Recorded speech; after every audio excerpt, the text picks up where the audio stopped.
into the party wagon and hold on to your pizza. Hello everyone and welcome to the Epic Tales from the Sewers podcast. We will be covering the stories from the Teenage Mutant Ninja Turtles from their comic book runs and other media sources such as cartoons and video games. Today we'll be covering the first issue of the 2011 IDW comic book series. Today we'll be looking at issue 1 from the 2011 IDW Ninja Turtles comic book. The stories by Kevin Eastman and Tom Walls, with art by Kevin Eastman and Dan Duncan. Chapter 1 opens in a junkyard. One side a mutant cat with an eye patch on and a band of 7 goons, versus the other side with Master Splinter and 3 turtles. The 3 wear red masks, and based on their weapons, we can tell that they are Leonardo, Donatello, and Michelangelo. Splinter and the cat, we know as Hob, argue back and forth, but Hob tells his goons to waste 'em all. Splinter and the Turtles readily handle some of the goons while Hob stands back. We get a description from each of the weapons and the fighting styles in 3 separate panels of the book. They seem to describe the personalities of the Turtles as well as their fighting style. Donatello's bow staff, coldly analytical and deliberate. Leonardo's katanas, militantly disciplined and precise. And Michelangelo's nunchaku, absurdly unorthodox and carefree. As his men are dispatched, Old Hob joins the battle and faces off against Master Splinter. The rat strikes the mutant cat with his walking stick several times in various pressure points, followed by a straight right to the chops. Hob falls and swears revenge, as he then jumps to a nearby fence and makes his escape. The Turtles, saddened by a bittersweet victory, and Splinter sheds a tear, uttering the name of his missing son, Raphael. We see in the next page a hooded turtle, maskless, wandering down the street. Flashback to 18 months earlier, a building with a sign that says Stock Gen Research Inc. Zoom in on a red-haired researcher standing next to a bearded man over a tank of turtles. The man is Chet Allen, who tells the young woman the turtles are part of a genetic research project, but he's not directly involved with it, so he doesn't really know why. He tells the young woman that she can help him by feeding them, and a rat appears on top of the cage. She's noticeably startled before she tries to shoo it away, and he explains it's also part of the research. He welcomes Miss O'Neill to Stock Gen Research, and she tells him to call her April. April looks back at the rat, who seems to stand guard on top of the turtle cage, and looks at her with a puzzled look. Cut to a close-up of a middle-aged black man with a mustache. A page comes over the phone and calls him. Dr. Stockman? Sir, General Krang is calling from Burnow Island. He's on line 1. Krang is upset with Stockman's plans in his slow progress, but Stockman says that he's been making great progress on both the Terrapin human exo-armor and the Rodentia psychotropic serum tests. General Krang is unimpressed and tells Stockman, I've got a war to fight, and I'm not going to accept any more delays. He apologizes to the general and says that it will be worth his while indeed, as we focus on a picture of the rat's face and fade out. 3 months later, April has become very attached to the turtles, but not so much with the rat, named Splinter. Why do you guys call him Splinter anyway? She asks. Turns out he was part of a psychotropic drug test where the effect is splitting or splintering the animal's nature in 2. They explain it's separating out a capacity for human-like cognition from its instinctual animal state. April expresses her concerns about that type of test, and Chet diverts her attention by asking her to name the turtles. She says that the little one standing all still and quiet, that's Leonardo. And the one that's studying the bug so intently, that's Donatello. And as for the one gorging himself, well, that's Michelangelo. The feisty one in the corner, he's Raphael. She got the names because she was taking a class this semester on the history of Renaissance art. Forward to the present day. Our hooded Raphael is diving in a dumpster in the back alley for his dinner. He scores an old pizza box, but unfortunately it's just not enough for him to eat, so he keeps searching. The next trash can yields a t-shirt with the word Cowabunga on it. Apparently the irony was all too much for him because he just tosses it aside, just to keep looking. His attention is drawn by shouting in a nearby house. He can see through the window 2 figures, one a large man, one a smaller one. He sees them through the window. The large man seems to be attacking the other. As the one goes to beat on the smaller one, which turns out to be none other than Casey Jones, Raph breaks down the door. You know what I hate, jerkface? Stinking bullies. Let me show you how much. That's the first issue from IDW Teenage Mutant Ninja Turtles, number 1.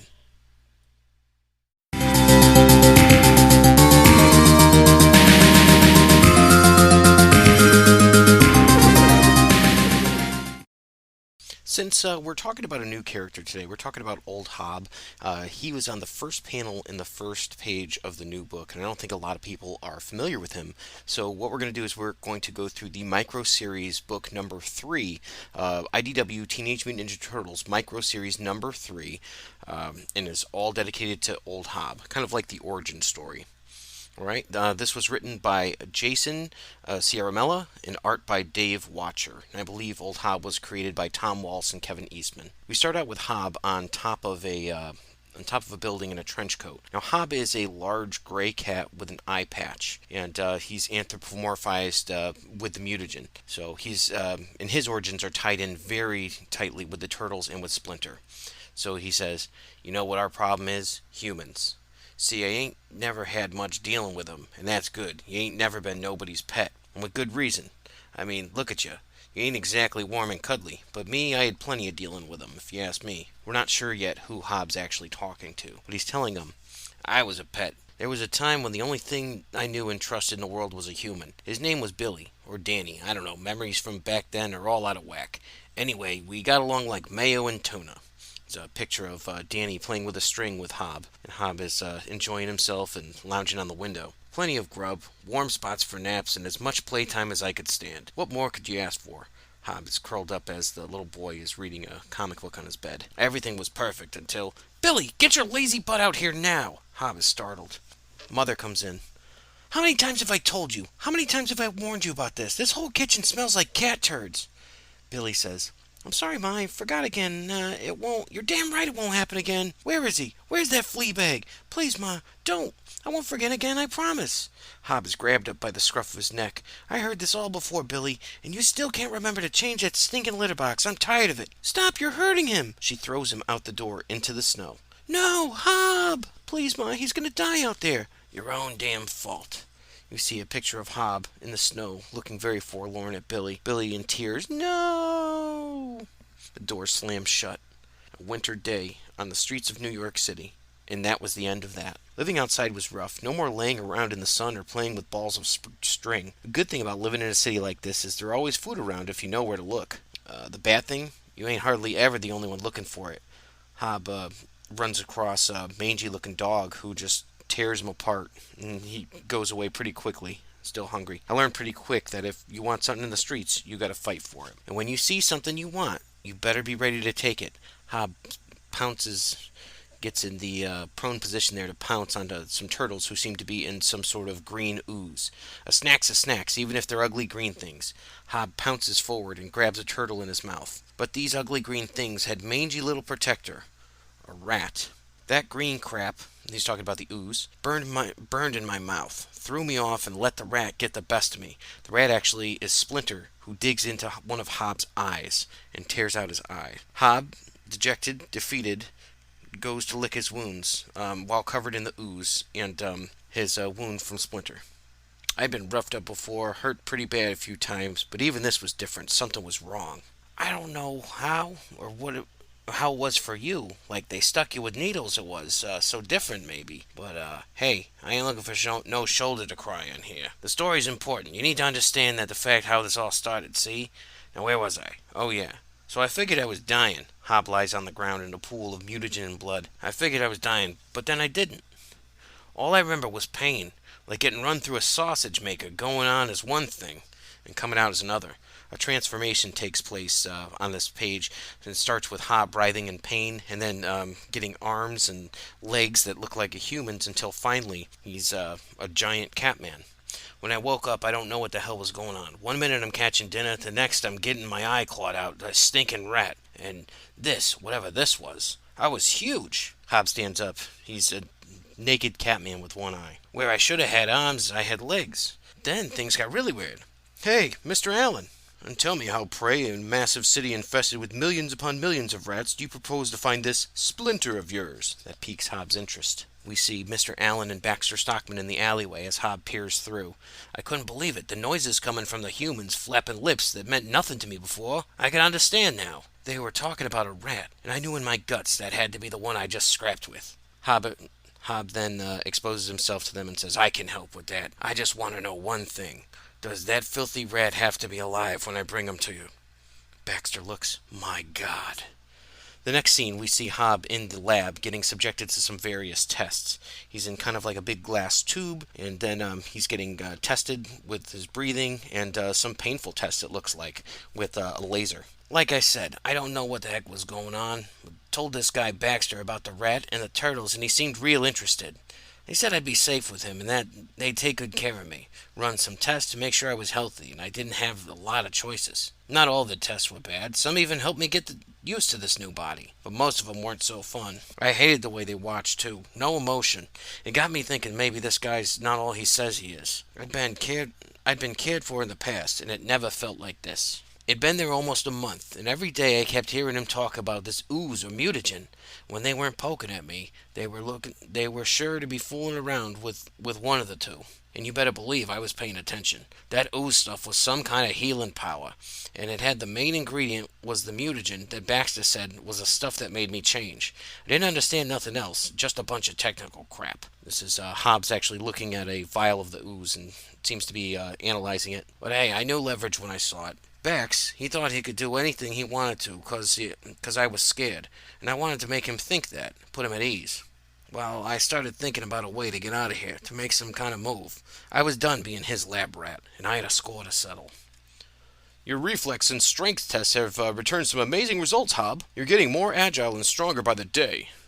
I feel real good, Doc. How's about you let me out of this joint for you? I want to find that rat, right? Out of the question. We still have multitudes of tests to run. And with you out in the open is a huge liability. Forget it. Look, I still got that filthy animal scent, and it won't be hard to stick it to the alleys to flush him out. Plus, don't you want something new to poke and prod at? Let me think it over. Baxter releases him as we see Hob in a hooded sweatshirt, and he's looking out on the streets. He didn't need to think long. He knew what was letting me go was a risk, but it was the best chance of finding the rat, and that was too much temptation for old Baxy. Bax said he'd give me cash if I needed it. I just needed to keep checking back with him at the lab. But who was going to take cash from me, looking the way I looked? So I lived the only way I knew. That got me thinking. That rat could be anything like me. He could be a handful to take in. I ain't saying I was scared, but I ain't stupid neither. This life is good to be prepared for anything. Hob actually swipes a hot dog from two gentlemen as they chase him into the alley. They confront him in the alley. You're dead meat, pal. A few extra bodies to throw at this could be a problem, couldn't hurt. But what was I going to convince a human to join up with me? They punch him in the face, and then he ducks. Teach you? Jesus, what is that? As they pull off his hood. Some kind of monster. That's when it hit me. See, Bax and his nerds at the lab, they ain't scared of me, because they practically made me. But these other humans, I'm a monster. One thing I know is the bigger and scarier you are, the more respect you get. Throw in some cash incentive, courtesy of Bax, and I'd have extra bodies. I needed to deal with the rat. I was going to make damn sure I wasn't alone and helpless ever again. A lot of tough guys are lost without a leader. Get a scary guy like me barking orders at him, and it doesn't take much convincing. Usually there are some that need to be persuaded. The more guys I turned, the more powerful I felt. It was addicting. I was establishing turf and fast. Not long ago, there was a power vacuum in this city. Not so much these days, though. With the promise of violence and cash, brought just about all the types I was looking for. The kind of guys who will do whatever you tell them to, no matter how stupid or dangerous. And let me tell you, there was no shortage of them. We were working the kinks out, getting ready for the real work, getting ready for the rat. And I can't lie, those fights were fun as hell. Shows a picture of Hob putting someone in a headlock and knocking out someone else in a big melee with a bunch of gang members. I went back to the lab to show Bax I meant business. I wanted him to see it and see my boys. He needed to know days of poking me and putting me on that damn hamster wheel were over. We can see now that he was actually talking to Slash, the fifth mutated turtle. It's a giant snapping turtle. His response is, "No more pain." That's right, big guy. No more pain. Our days of being lab rats are over, you understand? Speaking of rats, we got the right to go looking for that stinking rodent after my little visit with Bax. I remember the first time I saw him all together. This plays into the scene that we just saw together. I'll never forget that moment. So this is when Hob fights the three turtles and Splinter in the first issue of Turtles. I knew they existed, but seeing them like this all together, that was a lot to take in. I had a score to settle with that rat, but it still got me thinking about things. They were a team, a family, and that ticked me off even more. Time passed, more fights were lost, and I started wondering, what did I have? We ain't doing this no more, Hob. You're not paying us enough for this crap. Look at this. We don't stand a chance against them freaks. Freaks, what do you mutts call me when I ain't around? As he smacks him down. You bunch of chickens. If you had any guts, you could have took them filthy turtles. But you don't. So if you want out, good riddance. I ain't running no daycare here. Things were starting to become clear, but it was just the turtles and the rat. But I was different. I was alone. That's when that old saying about fool me once or twice or whatever. Yeah, well, shame on me. Old Bax made a show of his pal. He was covering his bases. And on the way home, I didn't fit into his equation and plans no more. Baxter shows up coming off a plane with General Krang and 2 rock soldiers. He pulls out a pistol and shoots Hob right in the chest. I gotta hand it to Bax, though. I didn't think he had it in him to do the dirty work. I guess he underestimated me, too. Hob lies on the ground, looking as he's defeated. Then his eye opens. He thought he had me, but nobody one-ups old Hob. Hob pulls out a vial that he had on his chest. It's a vial of mutagen. Remember what I told you about leverage? It seems to heal him back to regular health. When I caught that rat, well, he was all alone in that lab, like a kid in a candy shop. I had heard enough when he was trapped there, and there was some sort of gold in the rat's blood. I took some for a rainy day, some ooze too.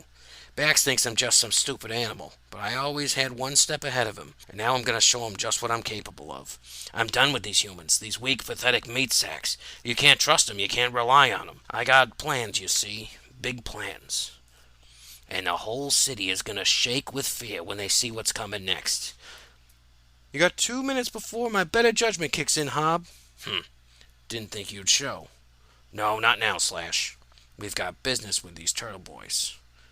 This story is continued in Teenage Mutant Ninja Turtles number 23. But that was issue 3 of the micro series. So just a little background on Hob. So Hob is the cat who was trying to attack the turtles and Splinter attacked. They were all mutated at the same time, so you can see that their fates are sort of interwoven. So just a good background in case you weren't familiar with who he is. All right, dudes, and now with your Mikey Moment of the week, here is the bodacious Andy Doyle. Cowabunga! Whoa. Cowabunga, listeners. Party Dude Andy here with your Mikey Moments of the week. Wise man say, forgiveness is divine, but never pay full price for late pizza, dudes. Cowabunga, dudes! It's pizza time. And now, in a segment we like to call Pizza Time, here's Mr. Andy Doyle with a real-life pizza recipe from the Ninja Turtles cookbook, or a description of one of the pizzas that was either seen in the episode or in the comic. It's Pizza Time. It's pizza time, dudes. Andy here again with your ninja recipe pizza of the week. This week we're going to check out the pizza kebabs. Take your toothpicks and skewer Roma tomatoes, mozzarella balls, pepperoni, and one other topping of your choice. Pick your favorite. Just no pineapple, dudes. Catch you next week.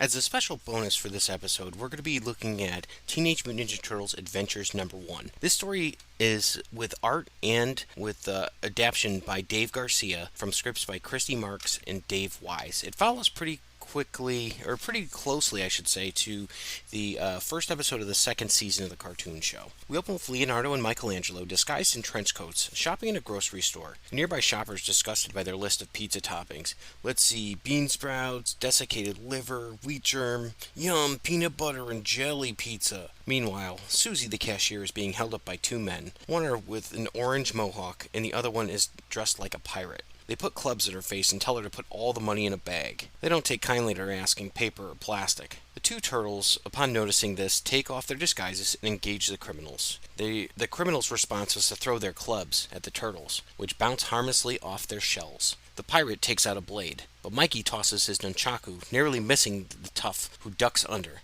They strike an assortment of cans. Ha ha, you missed. But Mikey says, think so? And blows on the unstable supply of cans. They crash and engulf the punk in a deluge of aluminum. Now the Mohawk punk backs up against a case of fresh eggs, now brandishing a blade as well. He tells Leo to back off, weirdo. Not until I've taught you a lesson, says Leo, slashing the cases, covering him in eggs. One egg pun later, sirens blare, and the turtles decide to get out before the cops arrive. Leo jumps onto the shelf to cut the banner hanging over the aisles and wrap the punks up for the police. They tell Susie the cashier that they're in a rush, and she tells them that the stuff is on the house. With a cart full of goodies, they bound over the curb, bouncing off the roof top of a cop car and confusing the officers inside. A short time later, April O'Neil, the Channel 6 news reporter, interviews Susie about the incident. Susie tells her some hoodlums tried to rob her, but she was saved by some turtles, or alligators, or possibly salamanders. I don't know. I didn't have my glasses on. Below the city, Master Splinter meditates in quiet in the turtle's lair. He seems yet unbothered by the teens discussing their various pizza toppings, like cucumbers and unadulterated honey, and whipped cream and pickles, and Mikey's favorite, Chinese mustard and raspberry jam. That's disgusting. The turtles discuss the robbery and then talk about their enemy, the Shredder, and how he is actually trapped in Dimension X after their last defeat. At that very moment in Dimension X, we zoom in on the Technodrome, surrounded by a legion of rock soldiers. Inside, the Shredder speaks to Krang, Bebop, and Rocksteady. Shredder asks for another chance at the Turtles. Tired of the incessant whining of his cohort, Krang tells Shredder he will send him back to Earth. Shredder jumps through the portal, which closed just behind him, flattening Bebop and Rocksteady against the barren wall to Krang's delight. Back at Channel 6 News, April is greeted by her friend Irma. A slimy coworker, Vernon, makes a comment as the station manager, Mr. Thompson, bursts through the door.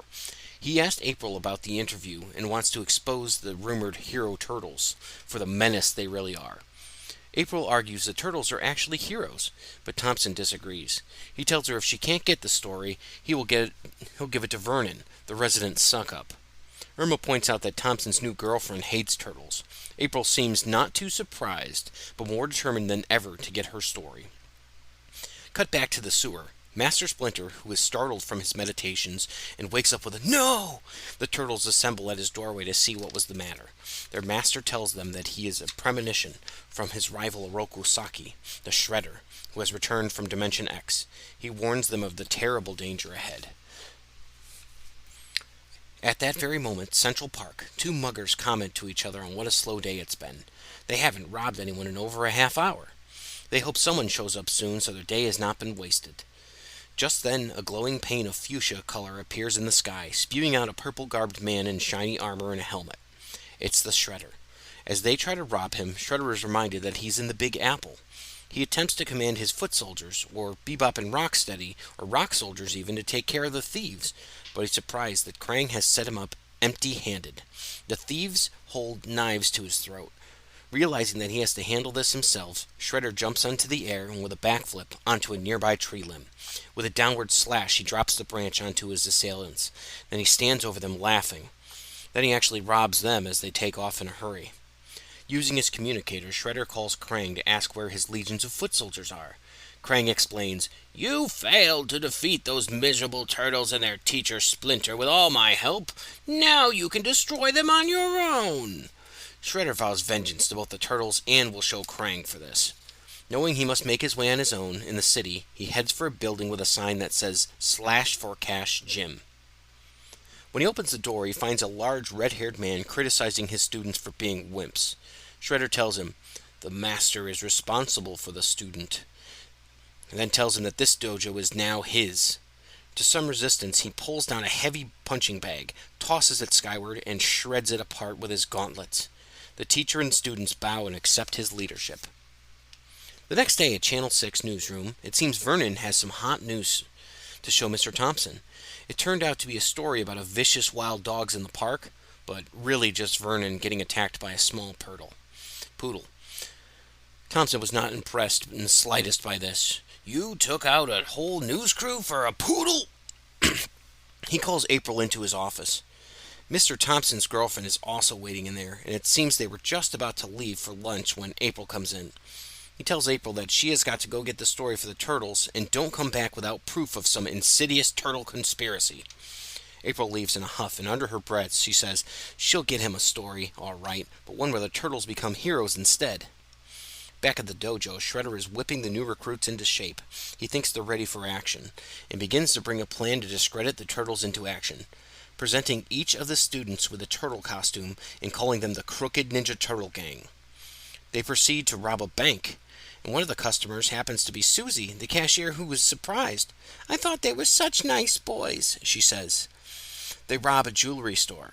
The gang leaves behind their calling card, the Crooked Ninja Turtle Gang, 555-5555, just so they can get credit for their nefarious crimes. On the last caper of the day, as they're leaving the scene on foot, the Channel 6 news van drives by. April and Vernon discuss what they were seeing.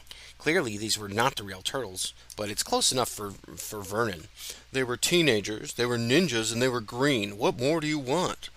Shredder, happy now with his plans to defame the turtles, contacts Krang to tell him of his progress. Krang thinks this plan will take forever and wants results now. Bebop and Rocksteady offer to go if Krang will send them and show off their ninja skills by socking each other in the jaw. Not amused by the idiotic display, Krang warns Shredder, "Do not contact me again until they have your report. Goodbye," leaving Shredder to his thoughts and one place left to turn. So this issue follows pretty closely to episode 1 of season 2. So if you're familiar with the cartoon series, you can see that this is part 1, and then I believe it's called Turtle Tracks. So that is our special bonus for the first issue of the Archie Comics Ninja Turtles adventure. Thanks for listening. Thank you for listening to the Epic Tales from the Sewers podcast. The Teenage Mutant Ninja Turtles were created by Kevin Eastman and Peter Laird. This podcast has no affiliation with Eastman, Laird, IDW, Archie Comics, Nickelodeon Studios, or any other Turtle properties. This podcast is part of the Epic Sewers podcast network. Check out our other great shows, both turtle-related and not. Epic Tales from the Sewers is recorded by Justin Cooper, featuring Andy Doyle.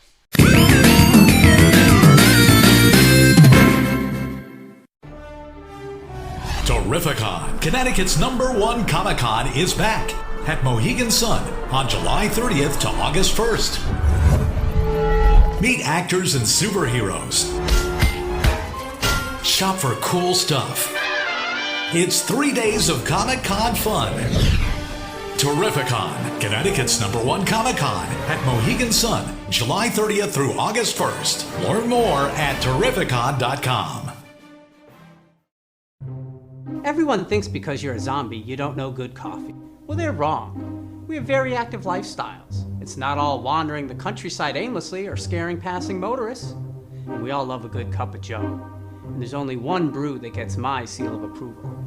Deadly Grounds coffee is my guilty pleasure. Bold, robust, delicious. It's coffee that can wake the dead. With over a dozen different roasts and flavors, Deadly Grounds can satisfy the most finicky of coffee addicts. The aroma is so intoxicating. It brings all of my neighbors out of the woodwork. Deadly Grounds coffee. Coffee to die for and zombie approved. It's good to get a little deadly.